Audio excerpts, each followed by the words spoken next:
ಸಸ್ಯಗಳಲ್ಲಿ ಸಂತಾನೋತ್ಪತ್ತಿಯಲ್ಲಿ ಎರಡು ವಿಧ. ಯಾವ್ಯಾವು? ಅಲೈಂಗಿಕ ಸಂತಾನೋತ್ಪತ್ತಿಯಲ್ಲಿ ನಾವು ಯಾವ ಗಿಡಗಳು ಅಂತ ನೋಡಿದ್ದೀವಿ? ಗುಲಾಬಿ ಗಿಡ ಆಗ್ಬೋದು,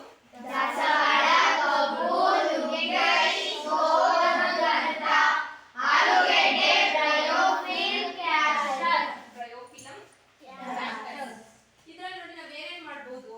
ಯಾವ ಸಸ್ಯದ ಯಾವ ಭಾಗದಿಂದ ಹೊಸ ಸಸ್ಯ ಉತ್ಪಾದನೆ ಆಗುತ್ತೋ ಅದನ್ನ ನಾವು ಇಲ್ಲಿ ಬರ್ದಿದ್ವಿ. ಕೆಲವೊಂದು ಬೇರಿಂದ ಆಗುತ್ತೆ, ಅದನ್ನ ನಾವು ಇನ್ನೂ ಒಂದು ನೇಮಿಂದ ಬರ್ತೀವಿ. ಯಾವ್ದದು? ಫಸ್ಟ್ ಇದ್ರ ಬಗ್ಗೆ ತಿಳ್ಕೋಣ, ಆಮೇಲೆ ಲೈಂಗಿಕ ಸಂತಾನೋತ್ಪತ್ತಿ. ಈಗ ಅದರಲ್ಲಿ ಒಂದು ಎಕ್ಸಾಂಪಲ್ ಆಲೂಗಡ್ಡೆ. ಈ ಆಲೂಗಡ್ಡೆಯಲ್ಲಿ ನಾವು ಮನೆಗೆ ತಗೊಂಡ್ ಬಂದಾಗ ಮಾರ್ಕೆಟ್ ಇಂದ ಈ ಕಣ್ಣಾಗಿರೋದು ನೋಡಿರ್ತೀವಲ್ವಾ? ಕಣ್ಣು ಅಂದ್ರೆ ಹೊಸದಾಗಿ ಚಿಗುರು ಹೊಡೆದಿರೋದು. ಇದೇನಿದು? ವರ್ಧಕ ಮಸೂರ. ಈ ವರ್ಧಕ ಮಸೂರ ಹಿಡಿದು ನೋಡಿದಾಗ ನಮಗೆ ಕಣ್ಣುಗಳೆಲ್ಲ ಎಷ್ಟು ನೀಟಾಗಿ ಕಾಣಿಸ್ತಾವ ನೋಡಿ. ದಪ್ಪದಾಗಿ ಕಾಣಿಸ್ತಾ ಇದಾವಲ್ವಾ ನೋಡಿ, ಚಿಕ್ಕದಾಗಿರೋ ಕೂಡ ಕಾಣಿಸಲ್ವ? ಕಾಣಿಸ್ತಿದೆಯಾ ಇಲ್ಲಿ? ಹೌದಲ್ವಾ? ಇದು ಕೂಡ ಬೇರಿನಿಂದ ಉತ್ಪಾದನೆ ಆಗ್ತಾ ಇರೋದು. ಸಸ್ಯದ ಯಾವ ಭಾಗ ಇದೆ ಆಲೂಗಡ್ಡೆ? ಎಲ್ಲಿ ಬಿಡುತ್ತೆ ಸಸ್ಯದಲ್ಲಿ? ಭೂಮಿಯಿಂದ ಕೆಳಗೆ ಅಂದ್ರೆ ಬೇರಲ್ಲಿ ತಾನೆ.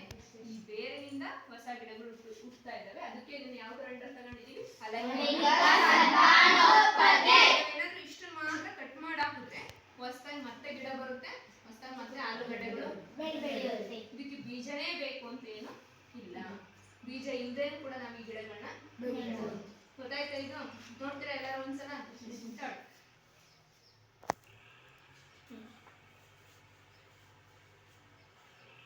ಹಂಗೆ ಕಾಣಿಸುತ್ತಲ್ವಾ? ಬರಿಗಣ್ಣಿಗೆ ಕಾಣಿಸುತ್ತಲ್ವಾ?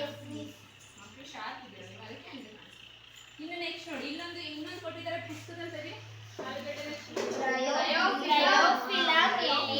ಬ್ರಯೋಫಿಲಂ ಎಲೆ ಕೊಟ್ಟಿದ್ದಾರಲ್ವ? ಎಲ್ಲಿದೆ? ಇದು ಏನಾಗ್ತಾ ಇದೆ?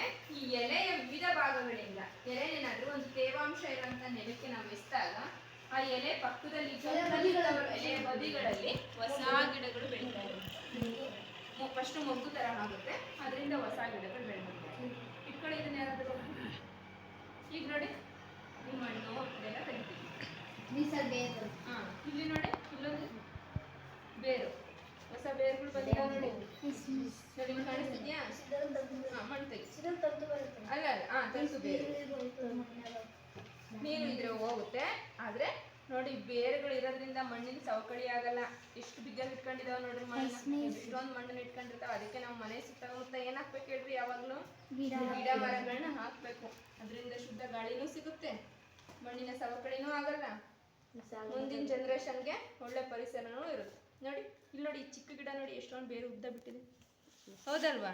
ಇದಕ್ಕೆ ನಾವ್ ಯಾವ್ದೇ ಬೀಜ ಹಾಕಿದ್ವಾ? ಕಾಂಡ ಹಾಕಿದ್ವಾ? ಹಣ್ಣು ಹಾಕಿದ್ವಾ? ಇನ್ನೂ ಹಾಕಿಲ್ಲ. ಈ ಎಲೆನ ಏನ್ ಮಾಡಿದೀವಿ ನಾವು? ಭೂಮಿಗೆ ಎಸ್ತಿದೀವಿ ಅಷ್ಟೇ. ಅದು ಆ ಭೂಮಿಯಲ್ಲಿರುವಂತ ಪೋಷಕಾಂಶಗಳನ್ನ ಹೀರ್ಕೊಂಡು ಈ ಎಲೆಯಿಂದನೇ ಹೊಸ ಗಿಡಗಳು ಬರುತ್ತೆ. ನಾವು ನೀರಲ್ಲೂ ಏನಾದ್ರೂ ಇದೇ ಗಿಡನ 3-4 ದಿನ ಇಟ್ಬಿಟ್ರೆ ಅದ್ರಲ್ಲೂ ಕೂಡ ಚಿಕ್ಕ ಚಿಕ್ಕದಾಗಿ ಬೇರ್ಗಳು ಸ್ಟಾರ್ಟ್ ಆಗ್ತದೆ.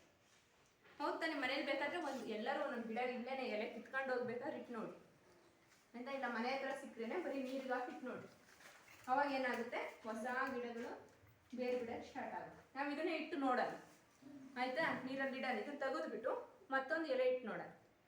ಈಗ ಈ ಗಿಡ ಏನ್ ಮಾಡೋಣ? ಎಸೆದ ಗಿಡ ನೆಲಕ್ಕೆ ಹಾಕದ? ನೆಲಕ್ಕೆ ಹಾಕ್ಬಿಟ್ಟು ಮತ್ತೆ ಇದನ್ನ ಬೆಳೆಸೋದು. ಈ ಎಲೆ ಇನ್ನೊಂದು ಉಪಯೋಗ ಏನು ಅಂದ್ರೆ, ಕಿಡ್ನಿ ಸ್ಟೋನು ಮತ್ತೆ ಗಾಲ್ ಬ್ಲಾಡರ್ ಸ್ಟೋನ್ಗೆ ಇದನ್ನ ಬೆಳಗ್ಗೆ ಸಂಜೆ 2 ಎಲೆನ ಔಷಧಿ ರೀತಿ ನಾವು ಹಸಿ ಎಲೆನೆ ಅದ್ರ ಜ್ಯೂಸ್ ಆದ್ರೂ ಮಾಡ್ಕೋಬಹುದು, ಅಥವಾ ಎಲೆಯನ್ನಾದ್ರೂ ಸೇವಿಸ್ಬೋದು. ಖಾಲಿ ಹೊಟ್ಟೆಗೆ ಸೇವಿಸಿದ್ರೆ ಕ್ರಮೇಣವಾಗಿ ಆಯುರ್ವೇದಿಕ್ ಔಷಧಿ ತರ ಇದು ಅದಕ್ಕೆ ಉಪಶಮನ ಕೂಡ ಆಗುತ್ತೆ.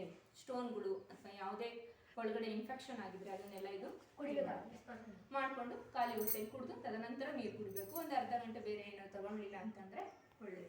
ಮತ್ತೆ ಡಯಾಬಿಟಿಕ್ ಪೇಷಂಟ್ ಯಾರು ಇರ್ತಾರಲ್ವಾ, ಅವರು ಕೂಡ ಇದನ್ನ ಎಲೆನ ಕ್ರಮೇಣವಾಗಿ ಸೇವಿಸೋದ್ರಿಂದ ದೇಹದಲ್ಲಿ ಇನ್ಸುಲಿನ್ ಮತ್ತೆ ಶುಗರ್ ಲೆವೆಲ್ ಎರಡೂ ಕೂಡ ಏನಾಗುತ್ತೆ? ಬ್ಯಾಲೆನ್ಸ್ ಆಗ್ತಾ ಹೋಗುತ್ತೆ.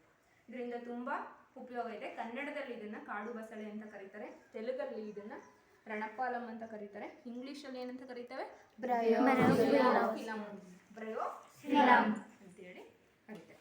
ಅರ್ಥ ಆಯ್ತಾ? ಇದು ಇಷ್ಟು ಕಾಯಜ ಸಂತಾನೋತ್ಪತ್ತಿ ಅಥವಾ ಅಲೈಂಗಿಕ ಸಂತಾನೋತ್ಪತ್ತಿ. ಒಪ್ಪತ್ತಿ